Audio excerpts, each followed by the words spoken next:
Hey everybody, it's Sean. Got another review for you. It's on the Ruger LCP Max. This is the LCP Max. It's a 3.8. It comes in 380. It's extremely small. Talk about your pocket gun. This is it. I just truly love this.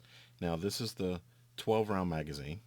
You have to buy this separate. It comes with a 10 rounder.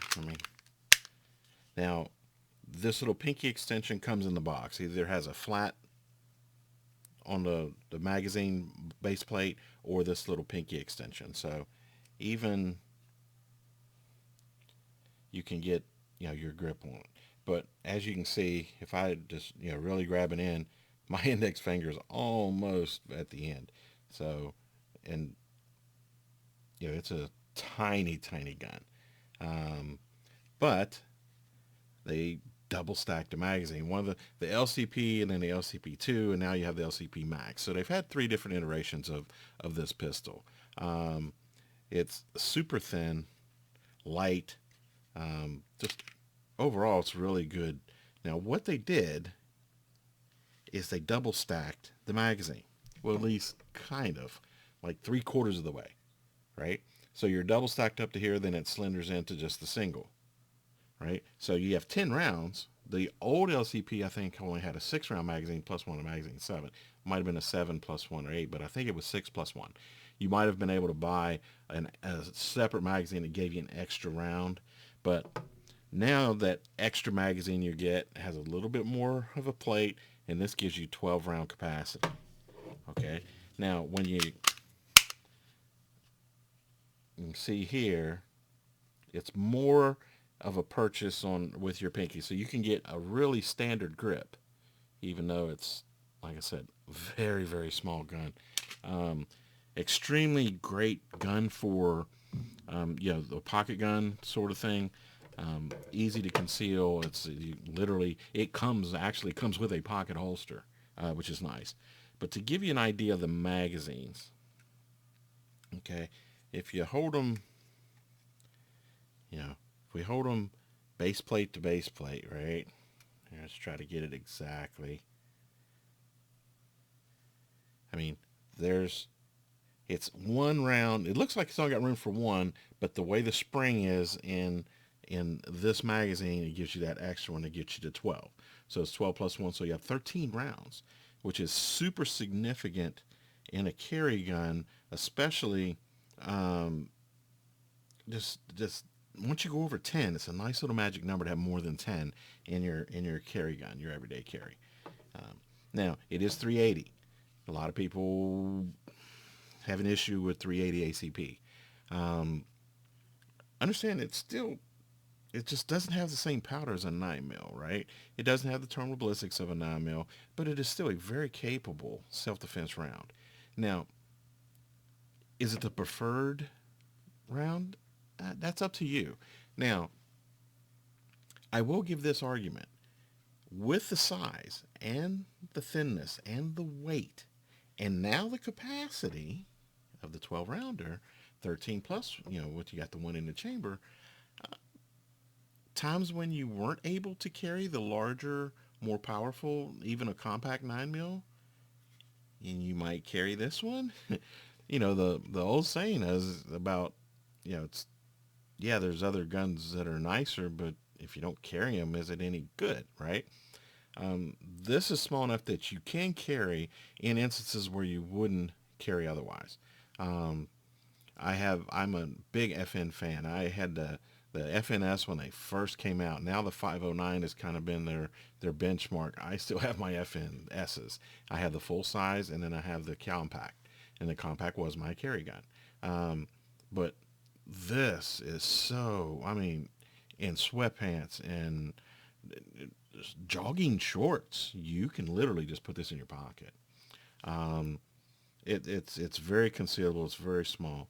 The stats on it here. Let me get you over here to Mr. Ruger's page. This is straight off the Ruger website, LCP Max. All right, you can see. Now this is a night sight. It is a tritium night sight, which is really awesome. Comes standard. This is not an upgrade, right? Comes with that. under 1 inch wide, under 11 ounces in weight. Has it include a pocket holster so you can carry safely in your pocket?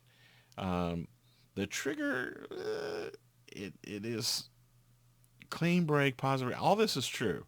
Is it a great trigger? No. Is it an adequate trigger? Absolutely. It's not a bad trigger. Um, 12 round is an extra. It doesn't come with the 12 round. You have to purchase that extra. But I obviously did. It was a standard is a 10 round, right? And you've got the little pinky extension that you can get. This picture shows just the base plate, the flat base plate, and then you saw when I held it up, the other has the pinky extension. Now you can reverse the magazine release, but it is not ambidextrous. Okay, but 380 auto, 10 plus 1 standard, or the 12 plus 1 if you get the extended magazine. It's only 2.8 inches in the barrel length, 10.6 ounces, the under 11 ounces in weight, and the width is 0.81 inches. So, I mean, it's extremely tiny gun, but you still have a very adequate self-defense round. Okay, and it comes in a bunch, you have quite a few different color options. Black with black, which is what I have. Then you can get the brown. Then you have the stainless steel look on the slides. You have some other colors combinations, on the bottom, and that's straight from Ruger. I'm sure there might be some aftermarkets that do it better. Now here's where it kind of shows you how it gets at 12 rounds. See, there, just the way that base plate is configured, I'm sure it has something to do with the spring tension in and of itself to give you that extra 2 rounds instead of just looking at it, you would think you would only get an extra 1 round. Yeah, here's the LCP standard magazine was only 6, so I was right. It was a 6 straight magazine. By this kind of 3/4 of a double stack magazine gives you the extra round capacity and then a little bit more on the base plate, and it doesn't stick out that much on the gun. Again, bunch of different holsters it'll show you a bunch here right on the Ruger website. There's tons of holsters that'll fit this, and again, it comes with the front night sight. Now, there's a couple other little features on here that I really like about the gun. Now this, you can see it in this picture here, and I'll show it to you here, and you see it here. It has a little ear, so to speak, a little pull out on the end of the slide. It makes gripping the slide very, very, very easy. So what that is,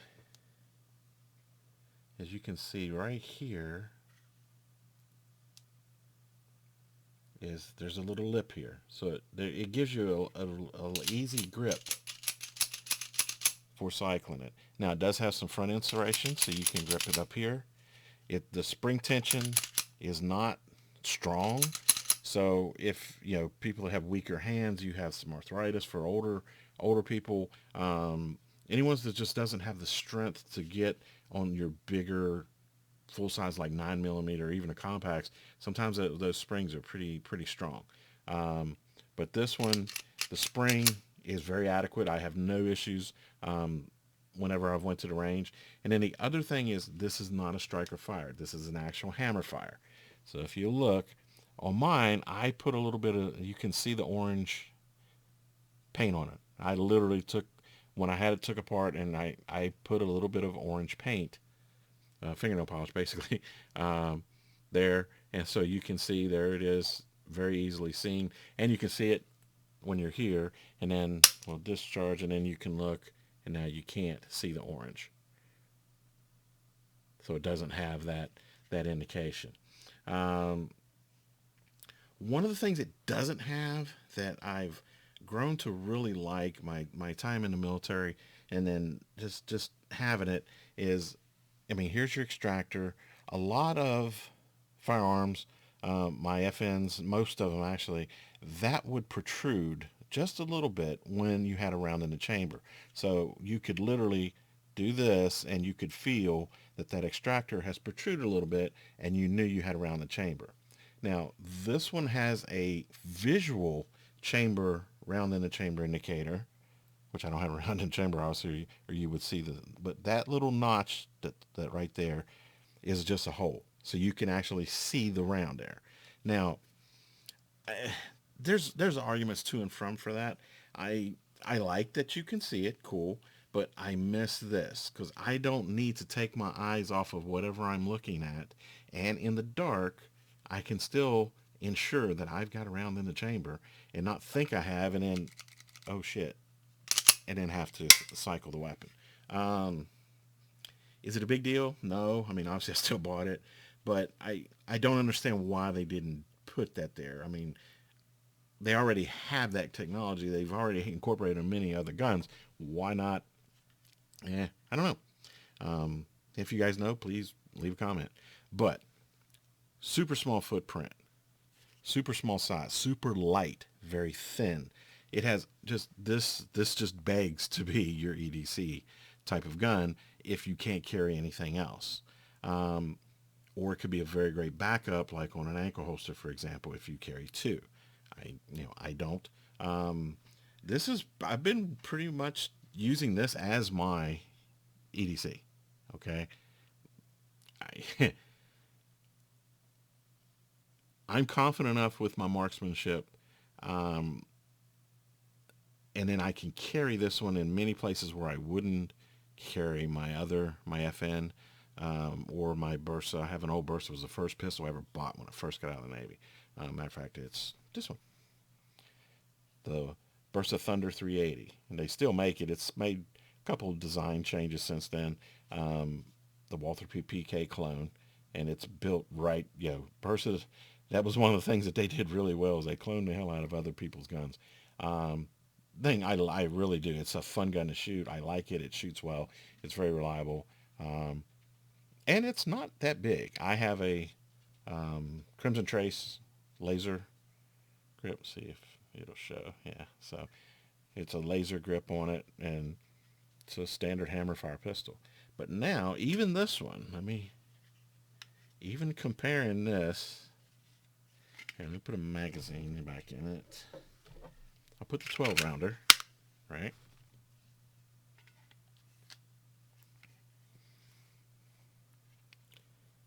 You can see it's significantly smaller than even the Bursa. And the Bursa is not a big gun.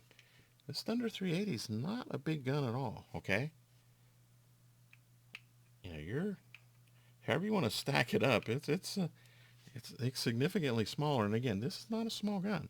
And this being an all metal, all metal firearm, no polymer at all, it's significantly heavier. So yeah, and then to give you an idea of what it is against a full size pistol, bam. I mean, it almost looks like a toy, right? And then compare the width. It's just in every way just tiny when you compare it to, now this is a polymer 80, but basically a Glock 17, the full size Glock 4-inch barrel, right? It's significantly smaller, right? So that is just, it's an awesome little gun. It really, really is. Now, here, here's your take up. And then it's a spongy feel. Now, the sound it makes when you're just dry firing it is almost toyish. Forgive that. Don't hold it against Ruger. But listen, it sounds almost like a toy, but that's just what it does when you dry fire. And when you're actually shooting it at the range, obviously the sound of the round going off masks everything. So, but it sounds kind of toyish here, right? And it's a in between trigger. Like I said, it's not a bad trigger. It's not a great trigger. The Walther, since we were talking about copying the Walther PPK, well, the PPQ has world-renowned great trigger that everyone loves. And is this? No. But then again, this is, on Buds, and this is today's price. This is August of 2022, right? And right now, Buds Gun Shop, there's a couple of different versions of it, but 354 looks like the cheapest iteration of. So $350, it's not an expensive gun. I got mine, I think was $329 or something like that when I bought when I got mine. I've had it for a couple years, since before COVID, or in the beginning of COVID, maybe. I forget exactly when I bought it, but I've had it for since at the latest the onset of COVID. Might have been just a little bit longer, but that's it's not an expensive, not expensive pistol. Nor should it be, right? It shouldn't be an expensive pistol. It's a 380. But the again, you can see the sight is a really nice dot sight, and it's very visible even without darkness. But it is tritium in the center, and that shows up very well. It's a very, very, very nice sight. You have serrated back rear sight here, and it is flat. So for those of you that are want to be able to cycle the weapon on your boot or your belt or the side of a desk or something, you can. Um, they are dovetailed, so you can change them out. But like I said, they're now the only thing I would add to that, and it's just for me, is in the rear sight. If they put one, they didn't have to. I don't mind that it's not a 3 dot. I like that. I like that. But from the night sight perspective, if they put just a little dot in the base of the circle here, right? If they put a little dot in the base that lets you line just one dot on top of the other, that was also had a little bit of a tritium in it. I think at night in partial light you still see it no problem. The grip angle is a little. It's not what you're used to. It's more 90 degree ish than, you know, like I said. There's the Bursa, right? The the Polymer 80 has more like the Browning grip angle, like it's on a 1911. It's very comfortable. While, but I have found that this naturally comes up right. I mean, it self points really well. I was surprised that I would like it that much. Um, so I mean, it self points really, really well. I mean, you bring it up and you're just right on site almost exactly. So it it's pretty cool. Um, Again, it has your slide lock. Now the takedown is a little different. You have a pin that comes out. It doesn't have a takedown lever like many 9 mils do, or even the little twin pull down deal like you have on the Glocks. This you need to pry this out. Now if you have really strong fingernails, you might do it, but you can just take the casing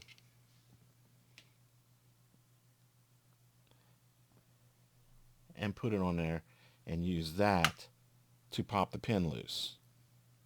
Okay, and then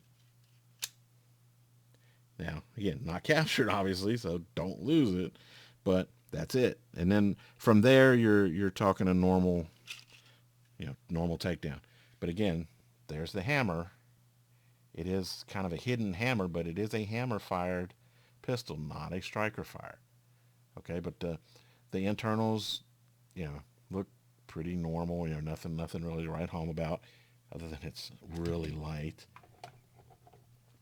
And then you have your standard recoil spring, which is a captured recoil spring and a barrel, right? So, well, I'm sorry, it's not captured, but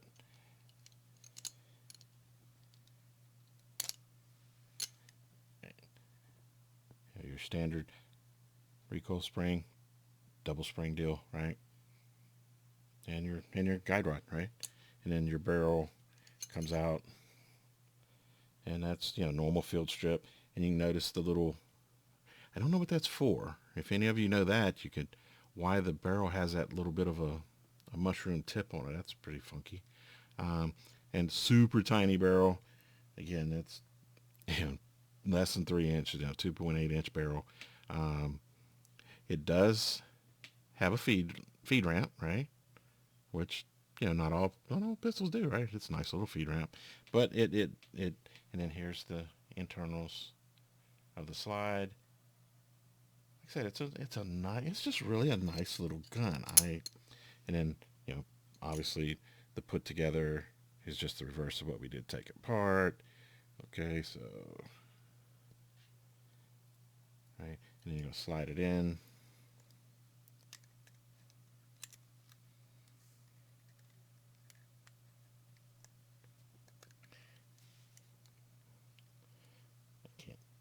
can't do it for the camera. Sorry, I'm not able to.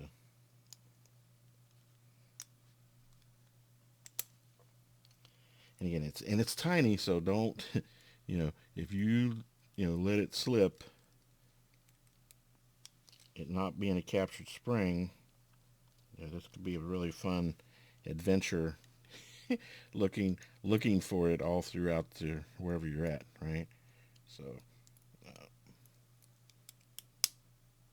and then yeah, just catch it on the lip, and then reassembly. Now the reassembly, right? Regular on your slide. Now, see the hole. Let me get an angle there. Okay, if you just there, now you can see the hole, right? So just a hair is the optimum, and if you look real close, you can see part of that spring is in the way. So when you put your pin back in, you want to put a little bit of pressure to line up the hole, and then if you start your pin, like that at an angle, then you can kind of push that spring out of the way and then select your pin in. Okay, so you push it back just here, push it back just a hair, and then once you get it, and then boom, and then your normal function check. Let's lock the slide back. Okay, trigger, do the reset. Bang, bang, bang. Now it does have the little trigger and a trigger safety to make sure, as you can see back here, that's what disengages that and allows the whole mechanism to move rearward, where if you don't, that blocks it and it can't go the full travel. Okay. Now, when you're dry firing it, it's no problem. What some people have had an issue with is it seemingly with this trigger within a trigger, it pinches your finger a little bit when you shoot. And I did experience that myself shooting it. Is it really nasty? No. But is it smooth like like my FNs? No. But again, I don't shoot this to the point of putting 500 rounds through it like I would my FN or my P80, Glock clone, if you want to call it that. But shooting enough to be proficient with it, it does pinch your finger a touch. It at least does me. Some people it doesn't. It did on mine. But like I say, when you're dry fire practice, nothing. I mean, it's just a normal dry fire, right? So be aware of that. That could be an issue maybe for some people. But again, this is not the one I'm going to go crazy with at the range. I train enough with to be proficient, and for the trigger pull, because it's a little bit more spongy than, the Polymer 80. Definitely a normal hammer fired with that single action, double action. That is a real crisp when you're in the with the hammer cock side of things. So it does take a little bit getting used to, but again, it's not a bad trigger. It does have a very predictable, good break, but it is a little spongy. Okay, but again, you're not shooting a 380 out of a 2.8 inch barrel, 100 yards, right? Well, Jerry Micklick probably could, but this isn't something you're going to shoot 100 yards. But for your self-defense scenario, you're inside of 25 yards and in. Very, very capable, very, very capable pistol. And again, the size of it really makes up for a lot of its otherwise could be considered shortcomings. Okay, so check it out. Go to the gun store and grab it and handle it. It does have some texturing here. It's by no means aggressive at all. The texturing on the Polymer 80 is much more aggressive. On my FN is much more aggressive. This is not aggressive texturing at all, but it fits your hand rather nicely considering it's such a small gun, right? And you do have you know, you can get a normal grip on it. Again, because with that, now with the flat plate magazine, maybe your pinky does roll off, but my pinky with the 12 rounder, it's got enough. Is it full on there? No, it's like 3/4, but more than enough to get a good grip, a good solid, how I'm going to address the grip on it and be good to go. So, but again, it's so tiny. I mean, they make the there's a bunch of smaller holsters for it where you could carry it inside the waistband, appendix style. But honestly, I mean, you can just throw this straight in your pocket. Now, if you carry a lot of stuff in your pocket, your wallet and your keys, like I don't carry my wallet in my back pocket. I never have. Well, for 30 years now, I haven't. I keep my wallet in my front pocket and my car keys in my front pocket. So you have to rearrange how you put things because obviously you shouldn't have anything else in your pocket that could possibly interfere with a loaded firearm. Because obviously, when I carry this, that it's the round is in the chamber, right? So you definitely want have to make that decision for yourself and what you consider the best safety option for you that still gives you access to your firearm. God forbid you need it, but you have access to it. Again, most people would recommend, and I do as well, that use the pocket holster it comes with. There's the sticky holsters they make for this. There's a bunch of other pocket holsters that have different styles of retention and different. But even if you pull it and it comes out, you can throw it off, come here, and bang, bang, bang, bang. But go check it out. I think you'll be very, very pleasantly surprised. It's a non-expensive gun. And total digression just for a second, but one of the jobs I worked, the gun store that I ended up being pretty good with the owner. We just shooting the breeze, if nothing else. He was an ex-jarhead. I'm an ex-Marine. He's an ex-Marine jarhead. Loving term. I'm ex-Navy. We just shot the breeze a lot. He was a real cool guy. Definitely an alpha male type dude, right? In which ex-Marine, right? Gung-ho, or I guess former Marine. None of them are exes. They're always a Marine. Anyway, every now and again, because he would mill his own receivers, one of his specialties he did is he built M14s, from a billet of steel, and he milled it and made an entire M14. Sometimes he'd be in the back and one of his other employees weren't there, and I would just watch the counter for him if I was there and didn't have anything to do. And there was a couple times where a customer come in and I would, was helping them until he came back out. And I had a background in sales, so it's not difficult. But one thing that this could appeal greatly to, I think, is for female carriers. One, the size. So even in a smaller purse, plenty of room for this, right? The spring. So if it's not, your hand strength isn't as great as, and I don't mean to sound macho or condescending at all. Some women don't have that great grip strength. I know many that have better grip strength than men. Me, I don't know. I've had a bunch of friends that were just like, oh my God, they're like gymnasts or something. You squeeze. But if you don't have that grip strength, this is a really good option too. Now, I had one customer that came into the store. That's why I kind of gave you that preface. That was looking for a weapon for his wife to carry, and he immediately went to the revolver, standard J-frame, Smith and Wesson thing, and I asked him why not.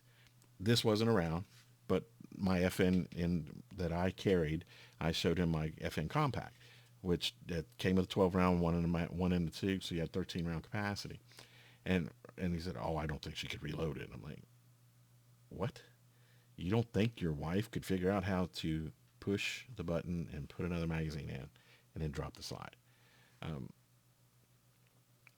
I've heard that before, and it just infuriates me, one, that you don't think your wife could do it. But however, let's say she can't. Let's say she physically is not able to reload this pistol. The J-frame holds what, 5-6 rounds tops? This has 12. Plus one chamber, 13. Okay.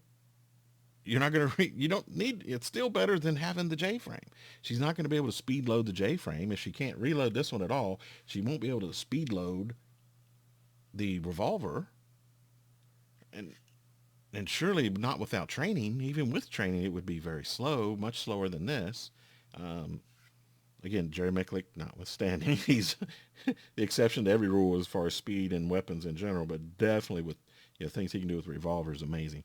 Well, with any guns, amazing actually. But um, I don't get that argument. An automatic is super reliable now. That it's not 1970. It's not the time when they had reliability issues. None of the automatics I have, and I own 4 or 5 different brands, have any issues with reliability. They're all very reliable. So even if she can't reload this still has 13 rounds, where the revolver would have 6 tops, 5 normally, maybe 6. But and this is smaller than the revolver. This is lighter than the revolver. This is easier to handle than the revolver. It has a night sight. I If you're in that limbo about getting a loved one, parents, are getting older, maybe they have arthritis and they can't work, this is the option for you. I really, really, really believe that. Again, I carry it, and I own many other versions, right? I've got my burst I could carry. I've got my full-size FN. I've got my FN compact. I've got my P80, the Glock clone, so to speak. I mean, I've got other options. But why? It doesn't stand out.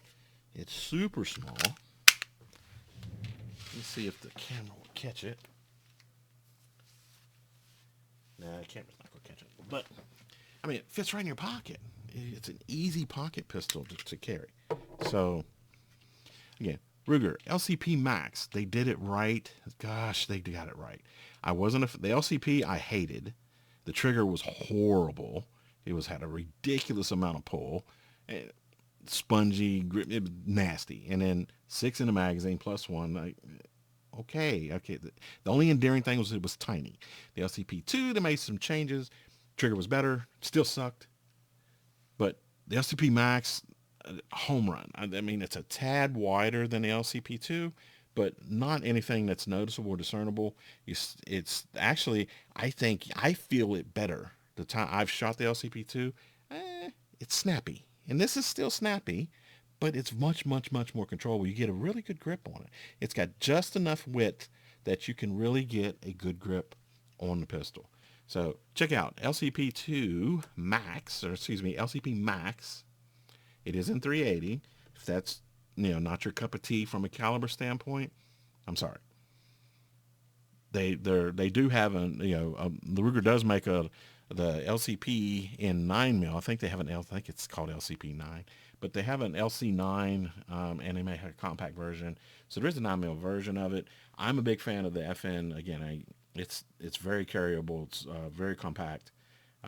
There's tons of good options out there, really and truly, that you can get a 9mm that's a small. But again, 13 rounds, 12 plus 1. I think that's the killer, right? That's the difference. The size that you get, but then you get the capacity of the other. If you get the single stack Glock, whichever model, the way Glock does their models, that's super tiny and easy to carry, and it's a 9mm, but it only has a 6 or 7 round magazine. So you're back down to the small magazine, small round count. Extra 5 or 6 rounds, I think, makes a world of difference. Again, to each his own. If it's not that important to you, obviously, carry the Glock. or many of the other options, the Shield, there's tons of good options out there. The Canics, the CZs, there's tons of really good pistols out there. Now, but back to the point of the video, Ruger LCP Max, really, really check it out, give it a good option, give it a good look, and see if you agree. But anyway, go out, shoot, have fun, enjoy it. Have a good day.